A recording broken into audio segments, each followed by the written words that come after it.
Greetings, friends, and welcome to the 3-Minute Horror Show. My name is Ben, master of the Cool Guy Zone, and I'll be your host on this journey. If you've been here before, welcome back. If you're new here, though, I've been reviewing movies for quite some time, and I decided to start making these short videos in hopes that I can either turn you on to something new that you haven't seen before, or maybe warn you against watching something that you shouldn't. I watch the bad movies so that you don't have to. You're welcome.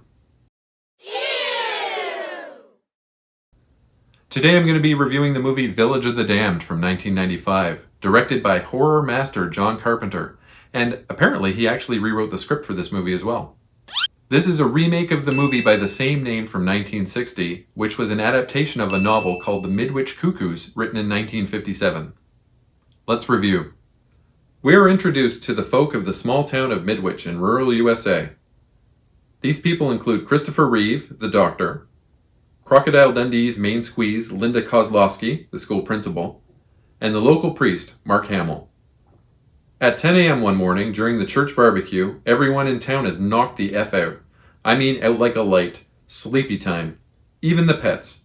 These nerds don't wake up either. Some people manage to crash their cars when they passed out, and that alerts emergency workers from out of town. The government response team that comes in, led by Dr. Kirstie Alley, are able to draw a line that if anyone crosses, they instantly fall asleep. This was the final project that Christopher Reeve filmed before the horse riding accident that left him paralyzed. Side note about Christopher Reeve. He and Robin Williams were roommates at Juilliard School when they attended together, and Robin Williams actually helped Reeve with his medical bills towards the end of his life. Robin Williams truly was a wonderful person. 6 hours later, everyone wakes up again. Well, not the guy who passed out and fell on the barbecue grill. He's dead.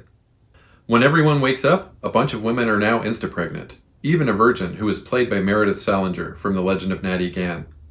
The townsfolk do the extremely normal thing of having a town meeting to discuss the blackout pregnancy epidemic.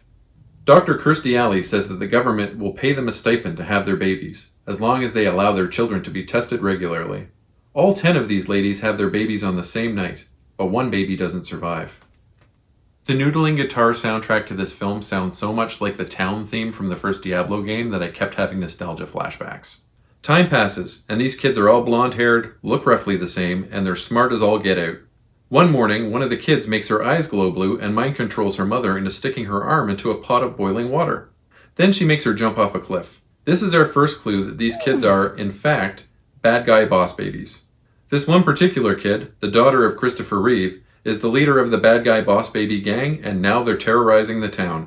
It's now up to the remaining townsfolk, at least the ones that the boss babies haven't already made kill themselves, to stop these monstrous little turds and save themselves, despite the fact that the government wants them kept alive. The kids in this movie are powerfully telepathic, and they share a hive mind. This was explored in the Midwich Cuckoos book from 1957, and it's been used in many forms of media since. I thought this movie was pretty decent. I rated a 6 out of 10. As always, a link to my letterbox will be in the video's description. Please like, comment, and subscribe, as it does boost my engagement and helps my channel grow. Smell you later, nerds! So the question becomes, should you be allowed to live?